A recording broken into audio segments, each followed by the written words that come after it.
Welcome, everyone. I'm excited to be here today to talk about public international law, shaping our interconnected world. On this first slide, we're setting the stage for an engaging exploration of how international law influences our global community.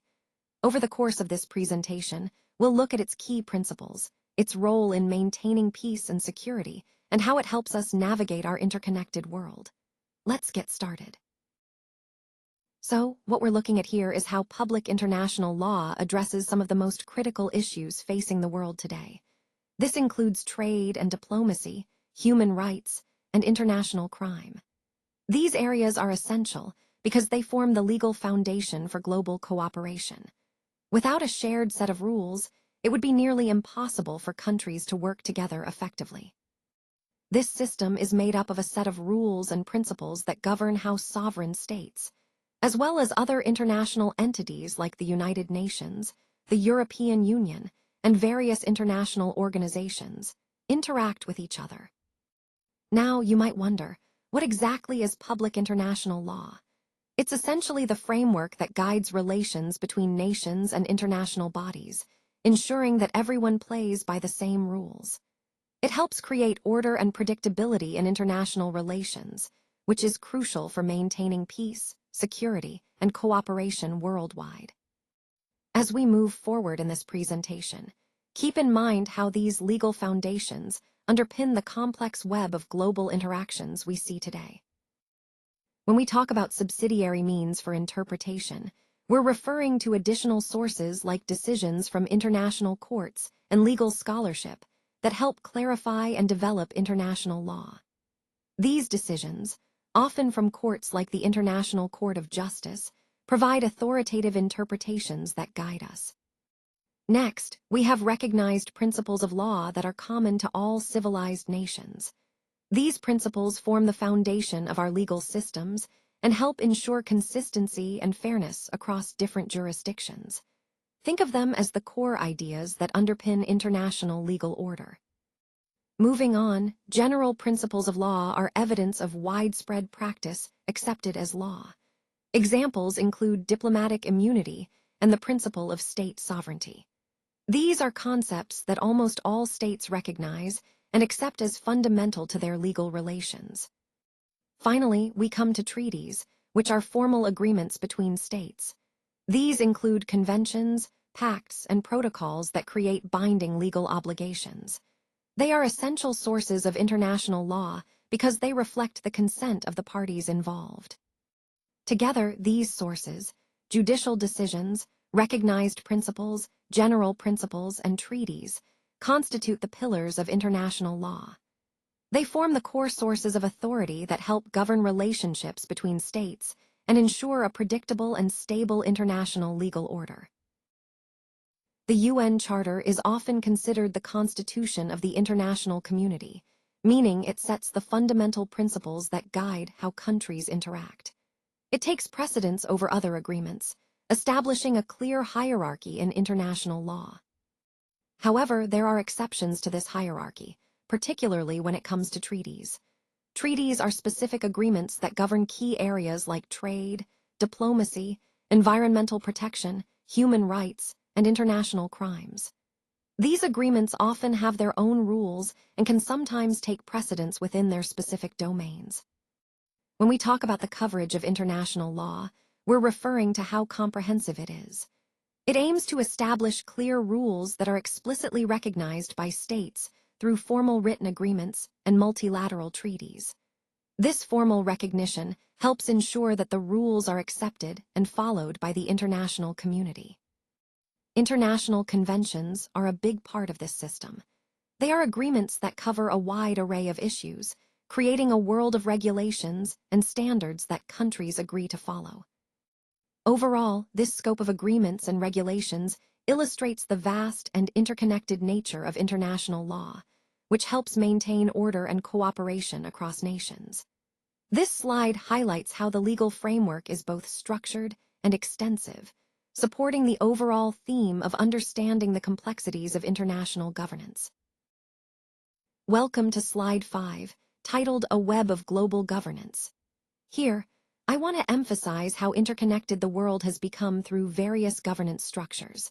When we talk about global governance, we're referring to the complex network of international institutions, agreements, and frameworks that help manage issues that cross borders. This web is made up of organizations like the United Nations, the World Trade Organization, and many others, each playing a specific role in maintaining order and cooperation globally. These entities work together to address challenges like climate change, economic stability, and security. What's really interesting is how this web is both layered and interconnected.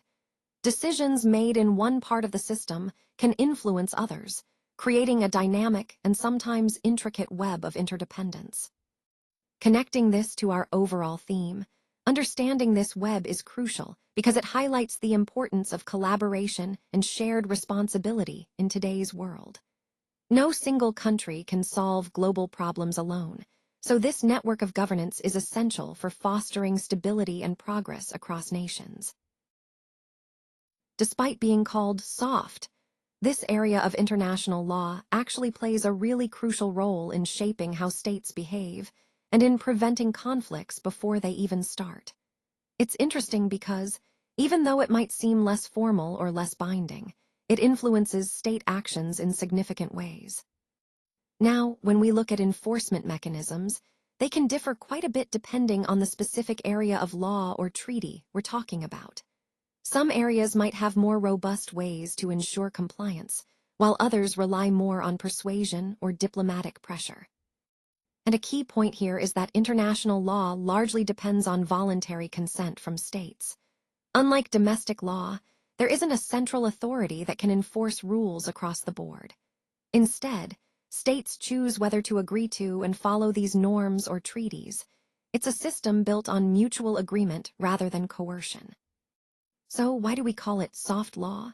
Well, because it emphasizes cooperation and consensus rather than hard, legally binding obligations. It's a flexible, often more approachable way for states to engage with each other on complex issues, fostering dialogue and trust. This flexibility helps maintain international stability while encouraging compliance through shared interests and norms. Let's explore how international law affects our daily lives and global interactions. First, it influences travel through visas, which determine where we can go, and impacts international trade by setting rules for commerce between countries. It also plays a crucial role in protecting fundamental human rights, ensuring that individuals everywhere have basic protections. When we talk about personal impact, international law helps establish legal personality, meaning individuals have rights and responsibilities under the law, and it holds people accountable for war crimes and atrocities, ensuring justice on a global scale. Regarding individual responsibility, these laws are essential for tackling major challenges like climate change and pandemics, because they create frameworks for countries to cooperate and respond effectively. Moving to international cooperation, international law manages diplomacy, helps form alliances, and resolves territorial disputes, keeping peace and stability among nations. Finally, all of these elements, from global crises to everyday interactions, highlight how international law shapes our world, making it more connected, just, and resilient. Now, moving on to Slide 8, let's talk about some of the key actors and institutions in international law. One of the most important bodies is the International Court of Justice, or ICJ. It plays a crucial role in resolving disputes between states peacefully, helping to maintain international stability and order. Then, we have major international organizations like the United Nations, the European Union, and the World Trade Organization. These organizations are vital because they help create, interpret, and enforce international laws that govern how states interact, trade, and cooperate. Finally, it's essential to remember that the primary subjects of international law are the states themselves. They are the main creators and exercisers of sovereignty and consent, meaning they decide which laws to follow and how to abide by international agreements. Together, these actors and institutions form the backbone of the international legal system, ensuring that global interactions are governed by rules, cooperation, and peaceful resolution. This interconnected framework helps us understand how international law functions in practice. Justice across borders is a powerful concept because it reminds us that fairness and accountability are not limited by geography. When we talk about impact on all lives, we're emphasizing that justice influences everyone, no matter where they are. It's about recognizing our interconnectedness and understanding that actions in one part of the world can affect communities elsewhere. Throughout this presentation, we've seen how international cooperation and shared values help create a more equitable world. This slide underscores that justice isn't just a local issue. It's a universal one that requires collective effort. Ultimately, by striving for justice across borders, we ensure that no one is left behind and that our global community can thrive on fairness and respect.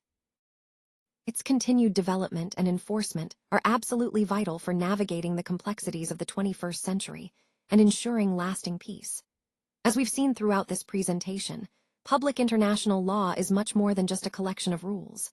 It serves as the essential framework that helps us build a stable, just, and cooperative global order. Without ongoing development and effective enforcement, this framework could become outdated or ineffective in addressing new challenges.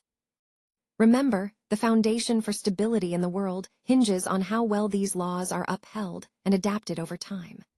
Ultimately, public international law is indispensable for peace and progress, guiding nations toward common goals and shared prosperity. So, strengthening and consistently applying these laws is not just a legal obligation. It's a crucial step toward a more peaceful and equitable world.